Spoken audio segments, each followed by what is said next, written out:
자, 우리가 27장의 말씀을 가지고 우리가 함께 우리 3주 동안 은혜를 나누고 있습니다. 자, 오늘 말씀은 이 사건에 대한 총평이라고 생각을 하시면 될 것 같아요. 특별히 오늘 말씀의 주제는 자, 하나님의 주권 앞에서 성도 되어진 우리가 어떤 자세와 태도로 살아야 하느냐라고 하는 것에 대해서 자, 하나님께서부터 허락하시는 음성을 들으시는 저와 여러분들 되시길 주님의 이름으로 축원합니다. 자, 첫 번째, 자, 1번입니다. 자, 같이 읽어볼게요. 다 같이 시작. 결국 하나님의 뜻이 이루어진다. 자, 결국 보니 자, 누구의 뜻이 이루어졌어요? 하나님이 원하시는 뜻이 이루어지고 말았다는 얘기예요. 자, 앞에 처음서부터의 내용을 볼 때 사실 이삭에게 하나님께서 야곱과 에서가 태어나기도 전에 그분이 원하시는 뜻을 먼저 말씀하셨어요. 큰 자가 작은 자를 섬길 것이다. 결국은 누가 장자가 되고 누가 족장이 될 것이냐라고 하는 거에 대해서 이미 이삭에게 알려주신 바가 있었습니다. 근데 이삭은 자기 생각을 따라서 그 당시 전통을 따라서 그리고 자기 고집을 따라서 에서에게 축복을 하려고 했다라는 거죠. 하나님의 뜻이 이루어지는 걸 방해한 상황이 되어버린 거예요. 근데 오늘 결론으로 볼 때 이삭이 아무리 자기 뜻대로 에석을 축복하려고 했지만 결과적으로 볼 때 누가 축복을 받고야 말았어요? 하나님이 처음에 원하셨던 그 뜻을 따라서 야곱이 축복을 받았다라는 거죠. 그래서 어떻게 보면 말씀의 내용을 보면 아무리 이삭이 방해하려고 했어도 결국 누구의 뜻이 이루어진 거예요? 하나님의 뜻이 이루어진 거예요. 여러분, 누구도 하나님의 뜻을 막을 수 없는 줄로 믿습니다. 그래서 잠언 16장 9절 말씀을 보면 같이 읽겠습니다. 시작. 사람이 마음으로 자기의 길을 계획할지라도 그의 걸음을 인도하시는 이는 여호와시니라. 자, 우리가 인생을 살아가면서 계획을 세웁니까? 세우지 않습니까? 세우지요. 많은 계획들을 세웁니다. 근데 돌아보면 내가 세웠던 계획이 이루어진 부분도 있지만 이루어지지 않는 부분도 상당히 많습니다. 다시 말하면 계획을 세웠다 하여 다 이루어지는 게 아니더라는 거죠. 특별히 잠언 16장 9절 말씀을 보니 아무리 계획을 세운다라고 할지라도 하나님께서 그 걸음을 인도하시지 아니하신다라고 한다면 계획을 세움이 소용이 없다라고까지 말씀하시는 거예요. 그리고 심지어 잠언 19장 21절을 보니까 읽어볼게요. 시작. 사람의 마음에는 많은 계획이 있어도 오직 여호와의 뜻만이 완전히 서리라. 많은 계획들을 세워봐라. 하지만 결과적으로 볼 땐 누구의 뜻만 이루어진다? 여호와의 뜻만 완전히 서리라 라고 하나님 말씀하시는 거예요. 자, 오늘 말씀도 그 내용이에요. 이삭이 어떻게 보면 자기 마음대로 자기 뜻대로 에서를 축복하려고 시도했지만 어떻게 보면 하나님의 뜻이 이루어지는 것에 대하여 방해하려 했지만 결국 결론적으로 볼 때 에서가 아닌 야곱이 축복을 받는 것으로 결론이 납니다. 그 어떤 방해도 결국 하나님의 뜻이 이루어지고 말았다라는 거예요. 여러분 기억하시길 주님의 이름으로 축원합니다. 사실 어떤 의미에서 보면 굉장히 은혜가 되는 이제 그런 말씀이에요. 왜냐하면 하나님께서는 우리를 구원하시길 원하시는 줄로 믿습니다. 여러분 사단이 아무리 방해를 해도 우리와 하나님 사이를 끊어낼 수 있어요? 없어요? 없는 거예요. 아무리 방해를 해도 결국 하나님의 뜻이 이루어진다는 얘기예요. 근데 이제 중요한 것은 그 다음서부터예요. 자, 결국 하나님이 뜻이 이루어지고 만다라고 한다면 첫 번째 우리가 알아야 될 게 뭐냐면 하나님의 뜻이 무엇인지를 분별할 줄 알아야 돼요. 어떤 것이 하나님의 뜻인지를 모른다라고 한다면 우리의 어떤 노력과 시도들이 마치 이삭처럼 방해하는 상황들이 될 수 있다라는 거죠. 그러니까 내가 어떤 일들을 하기 전에 어떤 무엇인가에 노력하기 전에 이게 하나님께서 원하시는 것인지를 먼저 분별하는 것이 필요하다는 거예요. 그래서 로마서 12장 2절 말씀 같이 읽어봅니다. 시작. 너희는 이 세대를 본받지 말고 오직 마음을 새롭게 함으로 변화를 받아 하나님이 선하시고 기뻐하시고 온전하신 뜻이 무엇인지 분별하도록 하라. 이런 말씀을 잘 보세요. 너희는 이 세대를 본받지 말래요. 이 이야기는 뭐냐면 남들이 다 그렇게 하고 살아간다라고 할지라도 우리도 똑같이 그렇게 해도 된다 안 된다 하지 말란 얘기예요. 남들이 다 그렇게 살아도 솔직히 세상이 살아가는 삶의 방식들이 있어요. 그리고 솔직히 우리 또한 얼마 전까지만 해도 세상의 일부였습니다.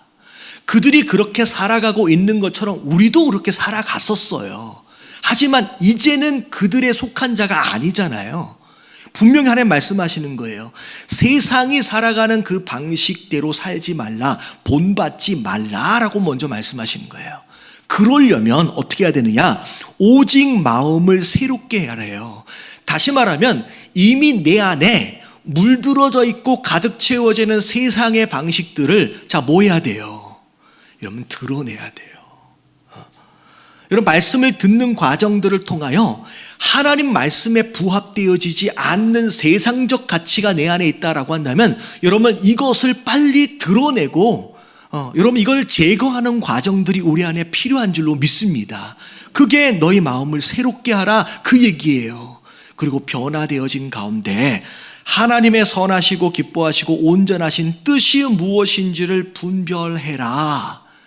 무슨 뜻이 하나님이 원하시는 것인지 알아야 방해하는 자가 되지 않을 수 있기 때문에 여러분 이 분별하는 지혜가 우리 안에 먼저 있어져야 하는 줄로 믿습니다. 이런 분별이 없으면 기껏 노력하고 기껏 땀 흘리고 애를 쓰고 나서 오히려 하나님의 뜻을 거슬리고 방해하는 자가 되어버릴 수 있다라는 거죠. 여러분 이게 되게 중요해요. 근데 그 다음에가 더 중요한 게 뭐냐면 모르고 잘못할 수도 있지만 오늘 말씀에 보니까 이삭은 모르고 잘못했어요? 알고도 잘못했어요? 알고 잘못했어요. 분명히 하나님께서 큰 자가 작은 자를 섬길 것이다 라고 이 야곱과 에서가 태어나기 전에 분명히 하나님 말씀하셨음에도 불구하고 그리고 이삭은 그것을 들었음에도 불구하고 다시 말하면 알고도 잘못한 거예요. 알고도. 여러분 알고도 잘못한 건 너무 큰 죄이거든요. 근데 중요한 건 뭐냐면 내 마음대로 고집부리다가 하나님의 뜻을 거역했다라고 했을 경우에 그리고 내가 잘못한지에 대해서 하나님께서 알려주셨다라고 했을 경우에 우리가 어떻게 해야 하느냐가 중요한 거예요. 2번 읽어볼게요. 2번 시작. 잘못을 깨닫게 하셨다면 빨리 돌이켜야 한다.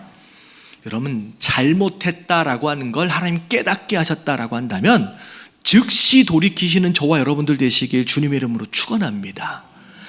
오늘 스토리의 내용을 보면 하나님 이삭이 에서인 줄 알고 야곱을 축복을 해버렸어요. 그리고 나서 야곱은 나갔는데 이제야 에서가 도착을 합니다. 그래서 아버지에게 하는 얘기가 뭐냐면 아버지가 시킨 대로 이게 음식을 해가지고 왔습니다. 이제 저를 축복해 주십시오 라고 얘기를 하니까 이 이삭 아버지가 생각할 때 깜짝 놀랍니다. 왜 깜짝 놀라요? 아니 좀 전에 나는 분명히 에서를 축복했는데 갑자기 자기가 에서라고 딱 등장을 하니까 얼마나 깜짝 놀랐는지 33절 말씀을 보니까 이삭이 심히 크게 뭐했대요? 떨었대요. 여러분 이거는 놀람의 정도를 어떻게 표현한 건데 여러분 심히 크게 떨었다라고 하는 이 표현을 원어를 찾아보니까 어떤 의미냐면 정신과 감정이 완전히 무너진 상태로 공황과 같은 상태를 표현하는 게 이 표현이래요. 깜짝 놀라는 정도가 얼마나 극한이었으면 온몸의 힘이 다 빠져서 덜덜덜덜 떨면서 주저앉아 버릴 정도로 깜짝 놀란 거예요. 근데 이 이삭이 뭐 때문에 이렇게 놀랐을까요? 전개적으로 보면 지금 이삭은 야곱한테 속은 것으로 인하여 놀란 게 아니라 에서가 딱 들어와서 제가 에서인데요 라고 하는 순간 뭘 깨달았냐면 지금까지 자기가 했던 모든 시도, 에서에게 축복하려고 했던 시도가 결과적으로 볼 때 하나님을 뭐 한 거예요? 하나님의 뜻에 거역한 거예요. 그것을 딱 깨닫게 된 거예요. 내가 지금 에서를 축복하려고 했는데 결과적으로 볼 때 야곱을 축복한 게 돼버렸잖아요. 그 순간 뭐가 떠올랐어요?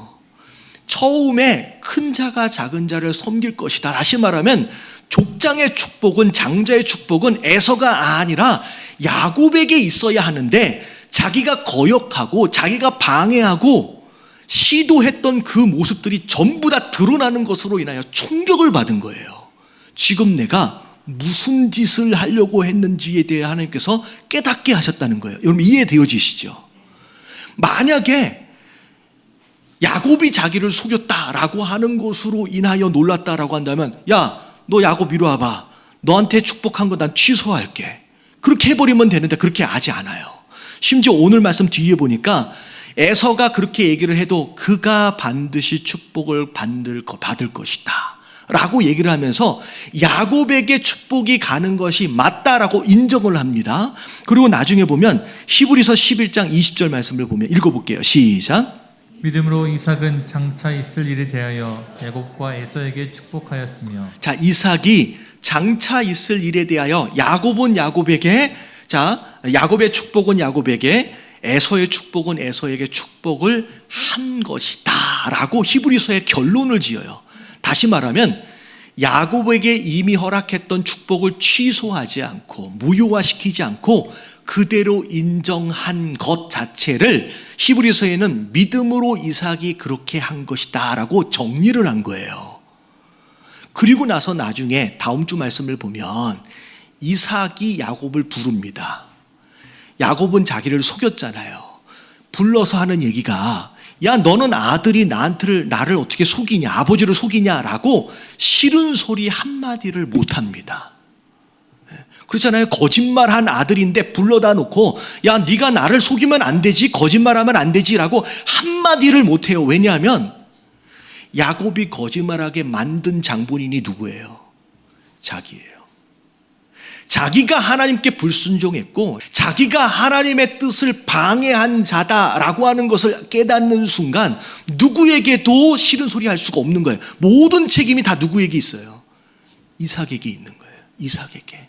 그러니까 한마디도 싫은 소리를 못하는 거예요. 근데 중요한 건 뭐냐면 오늘 말씀에서 이삭이 떨었잖아요. 내가 지금 잘못한 거였구나. 내가 지금 큰 실수를 한 거였구나. 내가 지금 하나님의 뜻을 방해한 거구나 라고 하는 걸 깨닫는 순간 이삭이 했던 행동이 뭐냐면 하나님의 뜻이 이루어지도록 허락했다는 거예요. 그리고 그렇게 될 수 있도록 자기가 마음을 돌이켰다는 얘기예요. 그래서 결국은 야곱에게 이미 허락한 축복이 하나님의 축복이 되어진 겁니다. 자, 이게 되게 중요해요. 하나님이 이삭에게 알게끔 하셨어. 너 잘못한 거야.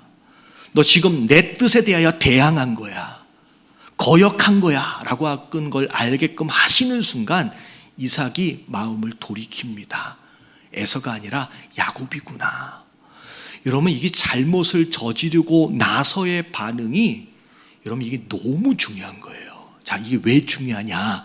자, 제가 예를 하나 들어드릴게요. 성경 안에 보면 잘못을 저지르고 나서 돌이키기를 참 잘했던 사람들 중에 하나가 있어요. 대표적인 인물이 누구였을 것 같아요? 여러분, 다윗입니다. 여러분, 다윗이 무슨 죄를 저질렀는지 아시죠? 여러분, 이것은 솔직히 입에 담기도 부끄러울 만큼의 죄예요. 자기를 위해서 목숨을 걸고 전쟁터에서 지금 싸우고 있는 장군의 아내를 데려다가 잤어요. 여러분, 이것만 봐도 파렴치 아닙니다. 근데 그 아내를 데려다 잤는데 밧세바가 아이를 가져버렸네. 그것을 갖다가 숨기기 위해서 별짓을 다 합니다. 근데 그게 안 되니까 무슨 짓까지 저질렀느냐면 그 장군을 적진에 내보내가지고 일부러 죽게끔 만들어 실제로 죽게끔 해버려요. 여러분, 이거는요 왕으로서 할 수 있는 죄가 아니에요. 근데 이 죄를 지었을 때 나단 선지자가 와서 경고합니다. 하나님께서 아신다는 거예요. 당신이 저지른 죄에 대해서 하나님께서 아신다. 당신이 그 파렴치 아닙니다. 라고 얘기를 했을 때 다윗의 반응이 뭐였어요? 왕이잖아요.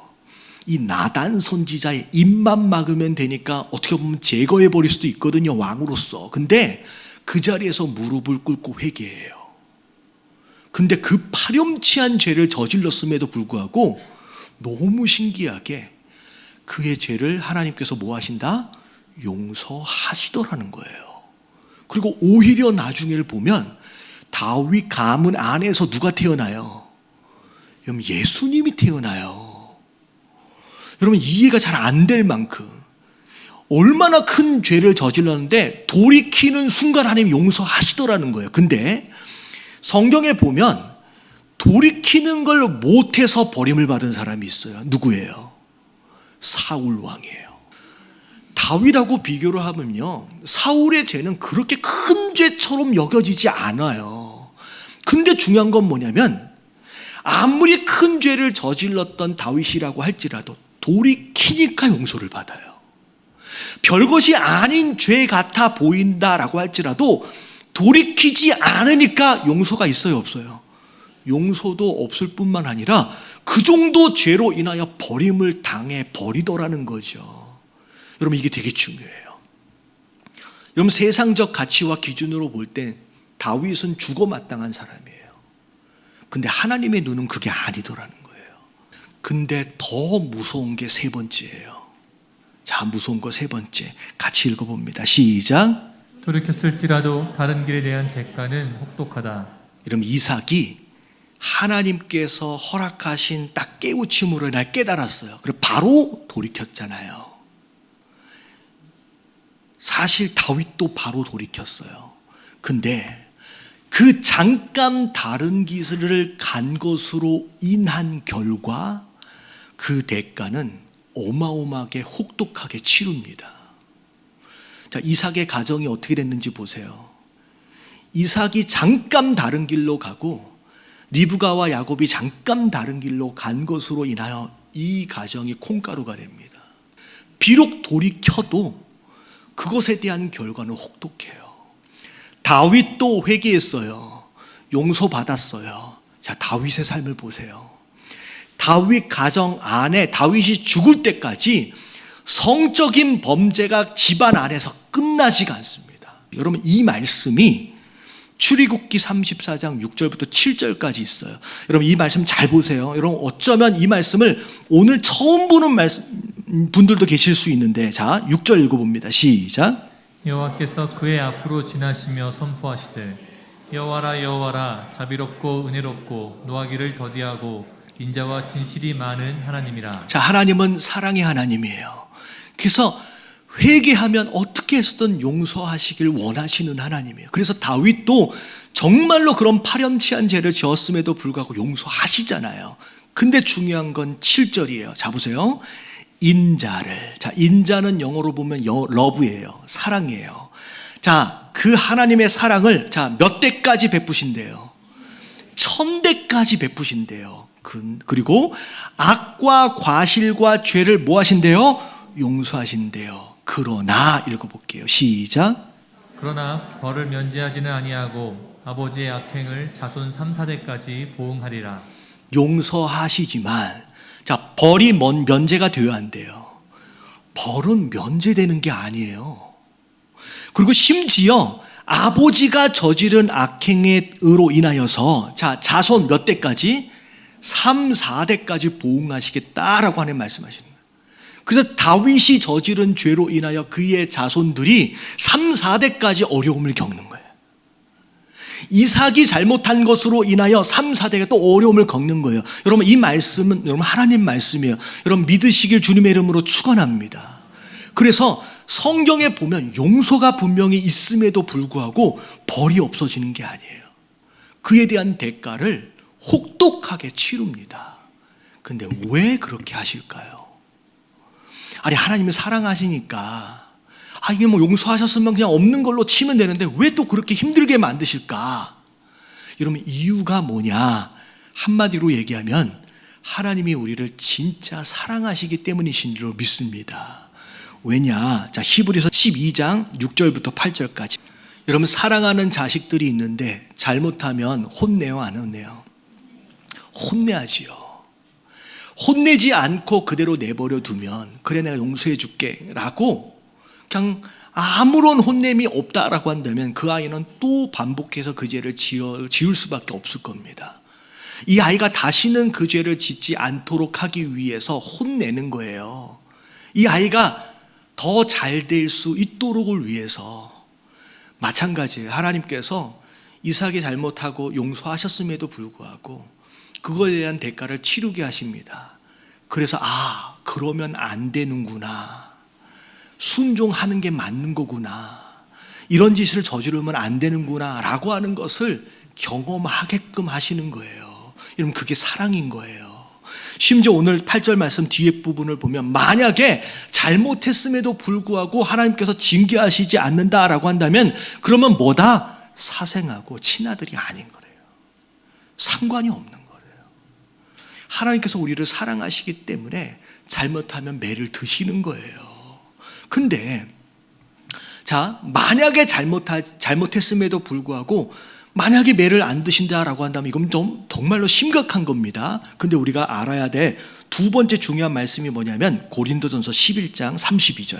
자, 읽어볼게요. 시작. 우리가 판단을 받은 것은 징계를 받는 것이니 이는 우리로 세상과 함께 정죄함을 받지 않게 하려 하십니다. 자, 이 말씀 잘 보세요. 우리가 판단을 받는 것은 주께 징계를 받는 것이니, 자, 징계는 이 땅에서 받는 거예요. 우리를 사랑하시기 때문에 징계를. 근데 특별히 이 땅에서 그 징계를 허락하시는 이유가 뭐냐면 이는 우리로 세상과 함께 정죄함을 받지 않게 하려 하심이라. 자, 세상은 이 땅에서 다 징계하시지 않습니다. 그냥 내버려 두는 거예요. 근데 내버려 뒀다고 해서 끝나는 게 아니라, 자, 언제 몰아서 받아요. 여러분, 마지막 때 그 심판에서 심판으로 받아요. 여러분, 이게 이 땅에서 받으면 돌이킴이 있고 용서가 있지만 마지막 심판 때에서 몰아놓고 받으면요, 그거는 어떻게 되는 거예요? 여러분, 영원한 멸망이에요. 여러분, 영원한 지옥이에요. 여러분, 돌이켜도 소용이 없는 거예요. 하나님은 마지막 때의 세상은 그렇게 심판을 받을 거지만 그렇게 되지 않게끔 위해서 살아있는 동안에 하나님께서 징계를 하신다는 거예요. 내가 잘못했다, 하나님께 맞았다, 여러분 감사하셔야 돼요. 마지막에 심판에 이르지 않도록을 위해서 미리 하나님께서 나를 살리신 거예요. 여러분, 깨달아지시길 주님의 이름으로 축원합니다. 옆에 계신 분들에게 인사 좀 해주세요. 징계하심이 사랑입니다. 네. 그렇기 때문에, 자, 마지막 세 번째는 뭘 의미하느냐? 비록 돌이켜도 그 다른 길을 간 것에 대한 대가를 혹독하게 치른다라고 하는 거, 이게 무슨 얘기냐? 그냥 죄를 지어도 된다는 얘기, 안 된다는 얘기예요. 안 된다는 얘기예요. 세상에 드라마나 연속극 같은 걸 보면 교회에 다니는 사람들에 대하여 그런 모습들을 종종 감독들이 띄워주는데, 죄를 지었는데 나는 회개했어. 그러니까 하나님 나를 용서해 주실 테니까 나는 천국 가. 여러분, 이런 식의 사고방식을 가지고 있는 사람들이 많더라는 거예요. 그러니까 세상의 작가들이나 감독들이 그걸 드라마에 띄우지요. 여러분, 그런 생각을 하시면 안 돼요. 잠깐 다른 길로 간 것으로 인하여 어마어마한 대가를 치르는 모습들을 보면서 이런 핑계 저런 변명들로 어쩔 수가 없었어 라고 하지 말라는 얘기예요. 우리가 다른 길을 가는 것에 대하여 우리가 경계하시길 주님의 이름으로 축원합니다.